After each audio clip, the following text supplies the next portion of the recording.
Nah, ma'asyiral muslimin rahimani wa rahimakumullah.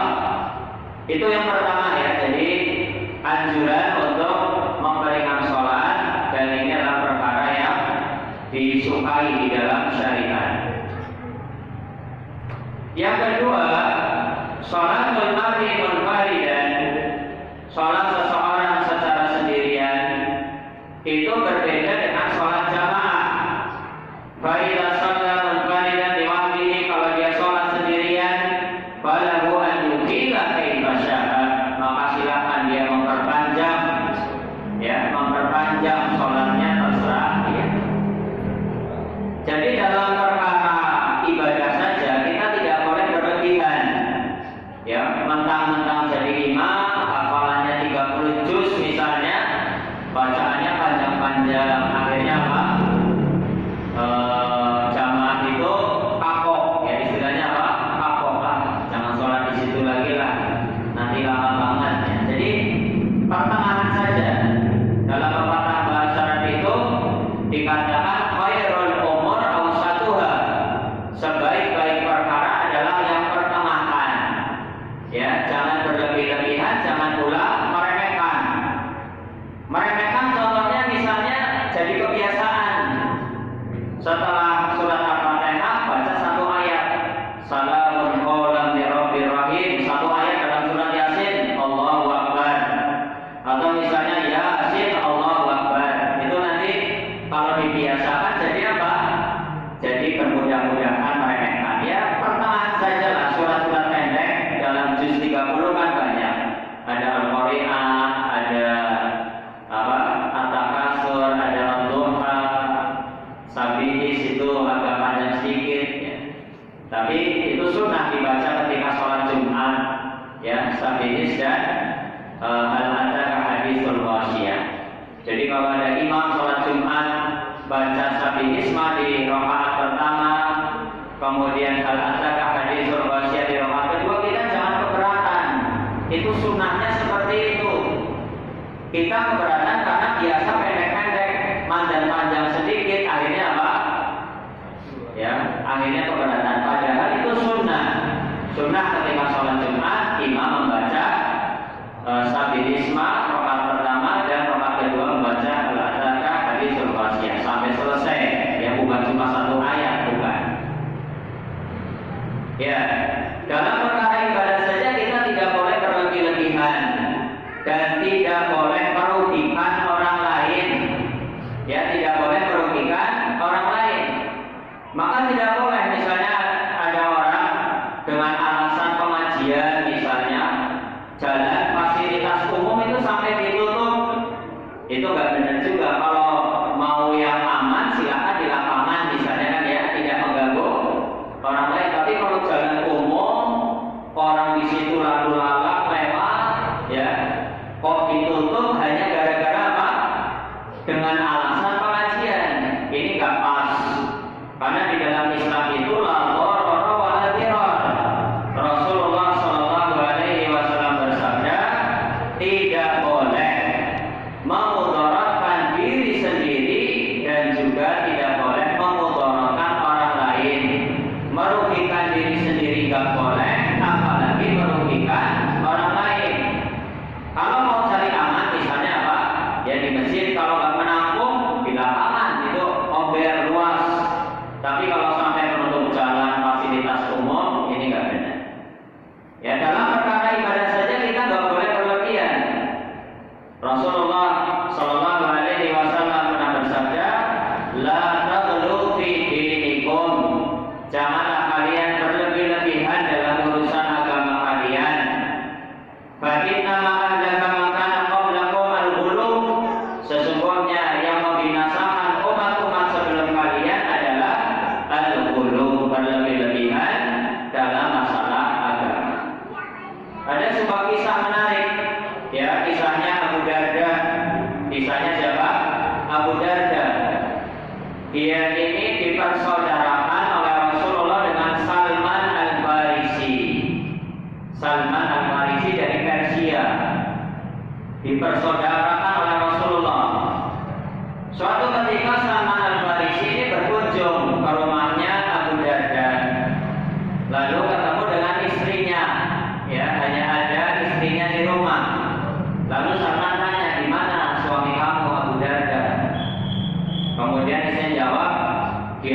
jarang di rumah, ya.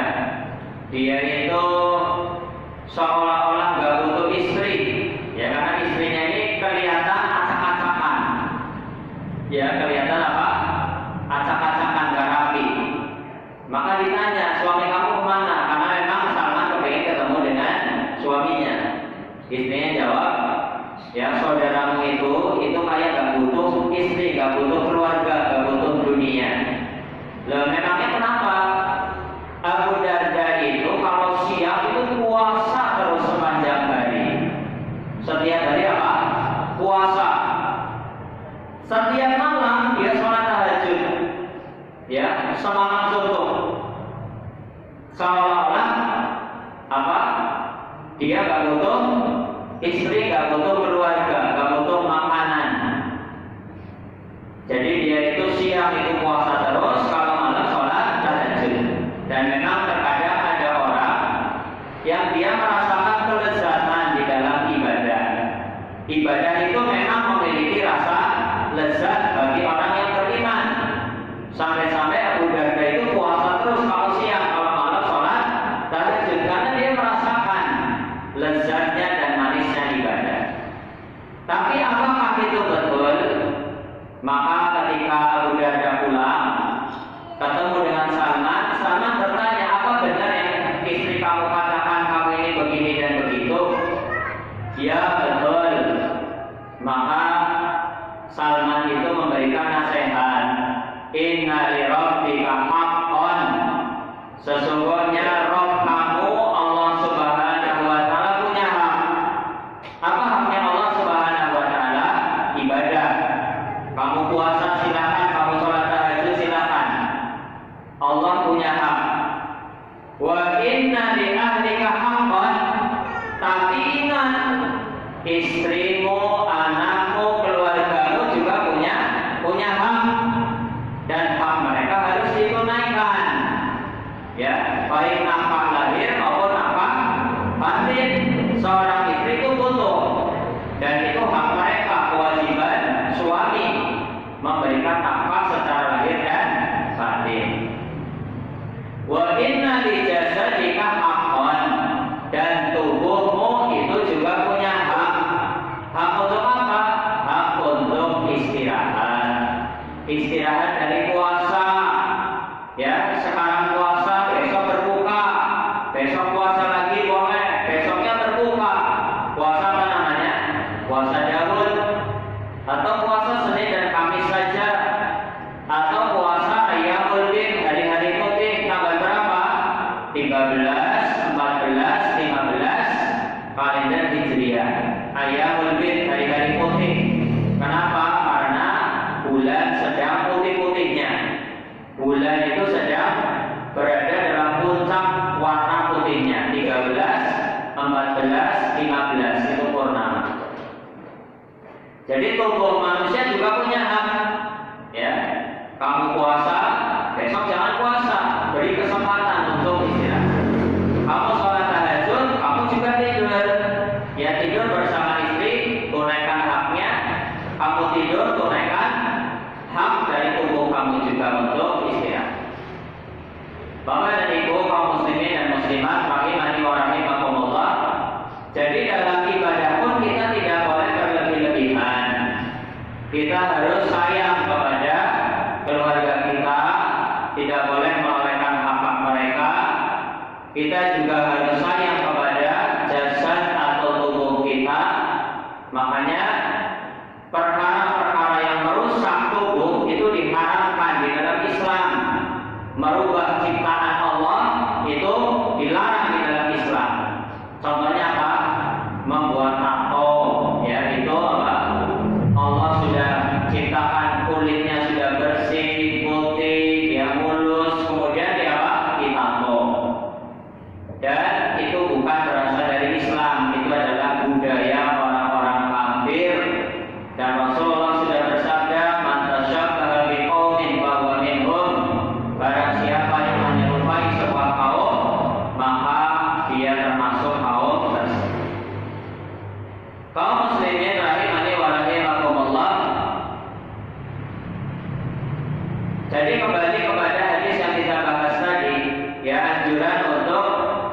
bersikap bijak, kasih sayang kepada jamaah, kepada kaum muslimin, termasuk juga dalam masalah rumah tangga. Seorang imam, siapa imam di dalam rumah tangga? Suami, ya bapak. Itu juga harus kasih sayang kepada istri dan anak-anaknya. Ya, seorang bapak, seorang suami itu harus lebih banyak bersabar dan harus lebih banyak mengalah. Saya ketemu beberapa teman, beberapa orang masih muda, umurnya baru 20-an, 30-an, nikah baru setahun, 2 tahun, 5 tahun, ternyata cerai. Setelah saya tanya-tanya, di antara penyebabnya itu karena nggak mau ngalah. Istri nggak mau ngalah, egois. Suami juga begitu, nggak mau ngalah, egois juga. Ya akhirnya apa? Sama-sama nggak mau ngalah, akhirnya terjadi letupan-letupan, pertengkaran, puncaknya adalah apa?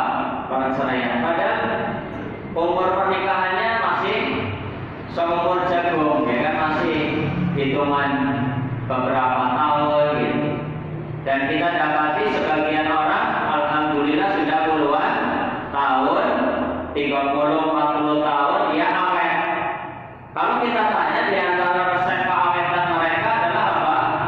Yaitu saling mengalah, saling sabar, saling pengertian, saling mengalah. Rasulullah Shallallahu Alaihi Wasallam bersabda di dalam hadis, "Rifqan bil qawarir." Berlemah lembutlah kalian terhadap qawarir. Qawarir itu jamak dari qarurah, artinya gelas kaca. Jadi kalau rifqan bil qawarir artinya adalah berlemah lembutlah kalian terhadap gelas-gelas kaca. Siapa atau apa yang dimaksud dengan gelas-gelas kaca? Maksudnya adalah para wanita, para istri. Para istri, para wanita itu diserupakan atau diumpamakan oleh Nabi dengan gelas-gelas kaca. Kenapa? Yang pertama, gelas kaca itu mudah retak, mudah pecah. Jadi kesenggol sedikit apa? Jatuh dia pecah. Kalau gelasnya dari plastik, dari aluminium, ya kan, pecah berapa kali juga apa? Satu berapa kali juga nggak pecah.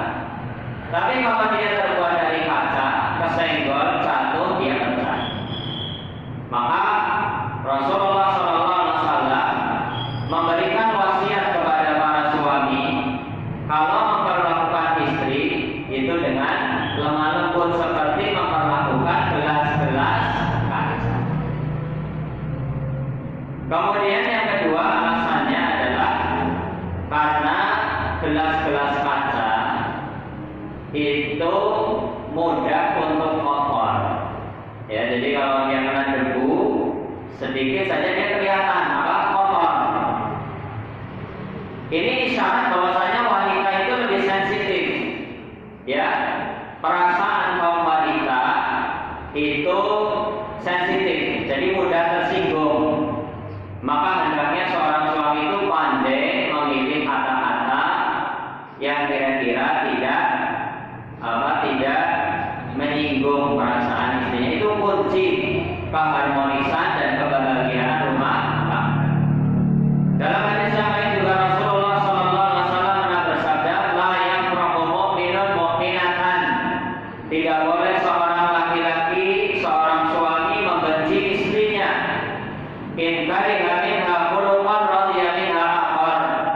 Kalau dia benci satu akhlak dari istrinya, pasti dia akan menyukai akhlak-akhlak yang lain. Ya, nobody is perfect in the world. Tidak ada manusia yang sempurna di atas muka bumi. Dia bukan bidadari dan kita juga bukan malaikat. Ya, semua orang pasti punya kekurangan. Bahkan Allah Subhanahu wa taala berwasiat untuk suami istri yang sudah pisah. Ya, Allah Subhanahu wa taala berwasiat untuk suami istri yang sudah cerai, sudah pisah. Allah memberikan wasiat wala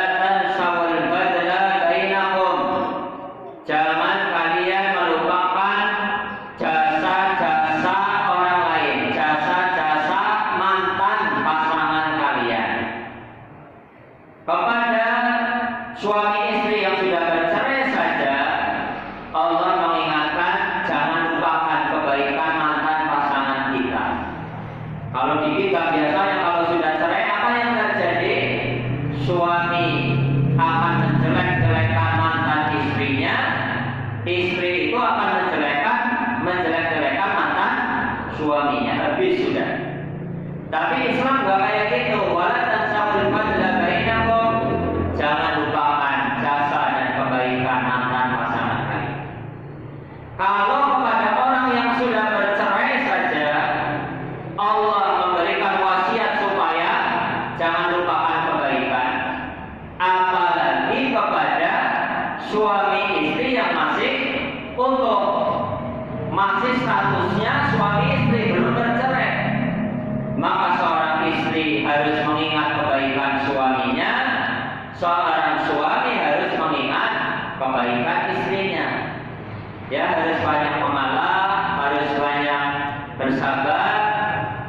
Dan istri itu sangat ditekankan di dalam syariat agama kita untuk taat kepada suaminya. Salah satu kunci kelanggengan dan keharmonisan rumah tangga, kalau kita dianjurkan berkasih sayang kepada kaum muslimin secara umum, apalagi kepada orang-orang terdekat. Siapa mereka?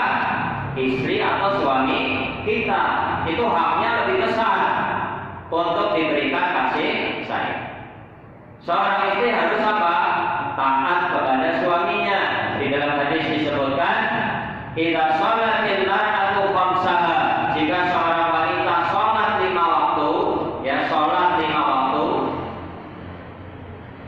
wa shamat syahraha, dan dia berpuasa di bulan Ramadan, wa hafizat farjaha, dan dia menjaga kehormatannya, tidak selingkuh, tidak berzina dengan laki-laki lain, dia jaga kehormatannya, dia hanya melayani atau berhubungan dengan suaminya, wa hafizat farjaha, menjaga kemaluannya, wa ata'at zaujaha, dan dia taat kepada suaminya. Barang siapa wanita mengumpulkan 4 perkara ini, apa yang pertama? Sholat 5 waktu, sholat wajib, puasa di bulan Ramadan, kemudian menjaga kehormatannya, tidak selingkuh, tidak berzina, dan taat kepada suaminya, apa yang akan didapatkan? Qila laha udkhulil jannah min ayyi abwabil jannah syi'ti. Masuklah engkau ke dalam surga dari pintu surga mana saja yang kamu suka. Pintu surga jumlahnya ada berapa? Ada 8. Ya, pintu surga jumlahnya ada 8. Dan wanita yang melaksanakan 4 perkara tadi, termasuk taat kepada suaminya, maka dia akan masuk surga dari pintu surga yang mana saja. Masyarakat muslimin rahimani wa rahimakumullah, itu hadis yang kita bahas ya tentang kasih sayang kepada kaum muslimin, dan dicontohkan oleh Rasulullah ketika menjadi imam itu harus bijak melihat siapa yang menjadi makmumnya.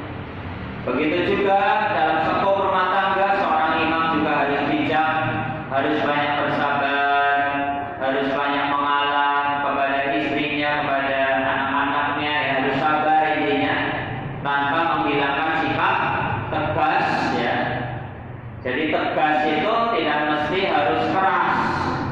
Ya, kalau keras itu identik dengan konotasi negatif. Kalau tegas itu adalah konotasinya positif. Wallahu ta'ala a'la wa a'lam bishawab. Sampai di sini pengajian kita, semoga bermanfaat. Kalau ada yang mau ditanyakan silakan sebelum ditutup. Ya, silakan. Assalamualaikum warahmatullahi wabarakatuh. Waalaikumsalam warahmatullahi wabarakatuh. Saya mau bertanya Ustaz, saya kan profesinya di jalan, supir bis malam. Ya. Itu saya biasa mengamalkan sholat maghrib sama isya itu saya jamak. Kalau udah masuk isya saya jamak takhir. Nah itu saya mengamalkan gini, biasanya saya ya untuk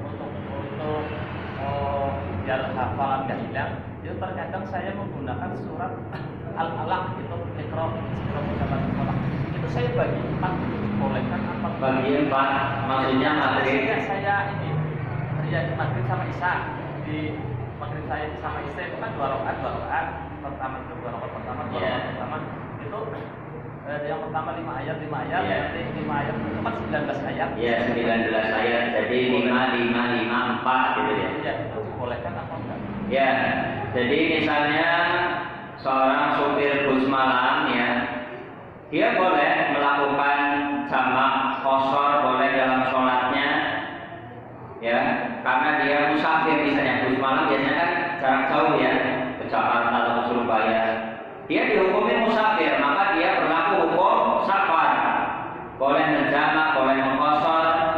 Kalau dikerjakan di waktu maghrib berarti jamak takdim. Kalau dikerjakan di waktu isya berarti jamak takdir. Kalau qashar itu kalau sudah bepergian, sudah jalan. Kalau masih di Purbalingga belum berlaku hukum qashar. Jadi kalau mau sholat maghrib sama isya berarti maghribnya 3 rakaat, isyanya 4 rakaat. Maghrib gak bisa diqashar 1,5 itu gak bisa. Dulu saya ada teman guru agama lulusan UIN ya, di Cilacap itu, Pak Pramono juga itu dia dulu ada, itu mengajarkan sholat maghrib di qasharnya berapa? Dia ditanya bingung, 1 apa 2 ya gitu kan, apa 1,5 nggak ada gitu kan. Jadi maghrib itu nggak ada qashar itu nggak ada, jadi tetap sempurna 3 rakaat. Yang di qashar adalah sholat isya 4 menjadi 2. Itu juga kalau sudah jalan, kalau sudah safar. Kalau masih di Purbalingga maka belum bisa qashar, baru jamak saja. Kalau misalnya sudah jalan bis sampai Selawi atau Tegal, nanti di waktu isya jam 9 atau apa, itu jamak qashar boleh. Maghrib 3 rakaat, isyanya 2 rakaat ya, karena sudah jalan, sudah bepergian. Tapi mau kita belum bepergian, masih di Purbalingga, masih di rumah, sudah di qashar, itu salah. Qashar itu berlaku kalau sudah jalan, sudah bepergian. Biasanya posisinya saya ada di rumah makan. Rumah makan sana, rukuk atau mana? Rukuk asal saya kan jalur saya kan di Selarang Pemalang. Iya. Ya jadi kalau membaca surat Al-Alaq 19 rakaat dibagi jadi 4 ya, maghrib ya untuk 2 rakaat yang jariah yang keras, kemudian isyanya juga 2 rakaat karena diqashar, boleh saja ya, dibagi 4, dibagi 2 juga boleh, dibagi 3 juga boleh, nanti 1 rakaatnya bacaan yang lainnya juga boleh. Jadi 1 rakaat juga boleh, nggak baca sama sekali juga boleh, karena hukumnya adalah sunnah ya. Dibaca 1 rakaat 19 rakaat juga 19 ayat juga boleh. Coba kan lihat sholatnya sendirian apa bareng-bareng, nanti malah apa masuk ke dalam hadis ini, memperpanjang ya, mempersulit atau memperpanjang sholat, kasihan orang lain. Ada yang lain? Silakan. Ini kalau misalkan si B ini masbuk, kita meneruskan rakaat yang belum kan diteruskan. Nah, ada yang datang lagi ini Jadi makmum. Iya. Ini baru atau dia begini? Kenapa? Bikin baru. Oh iya. Ya, jadi ada orang sholat jamaah dia masbuk terlambat, jadi dia jadi makmum. Setelah itu dia menyempurnakan, tiba-tiba ada makmum yang terlambat juga, ya. Imam yang itu sudah selesai, ini adanya masbuk juga. Apakah boleh dia bermakmum? Jawabannya boleh. Itu jadi statusnya nanti imam masbuk. Imam apa? Masbuk. Imam yang tadinya itu terlambat jadi makmum, tapi ada makmum baru, orang datang baru, ingin sholat jamaah, ya maka bareng sama dia jadi masbuk. Ya yang lebih baik ya supaya dapat pahala sholat jamaah, ya ikut jadi makmum saja. Atau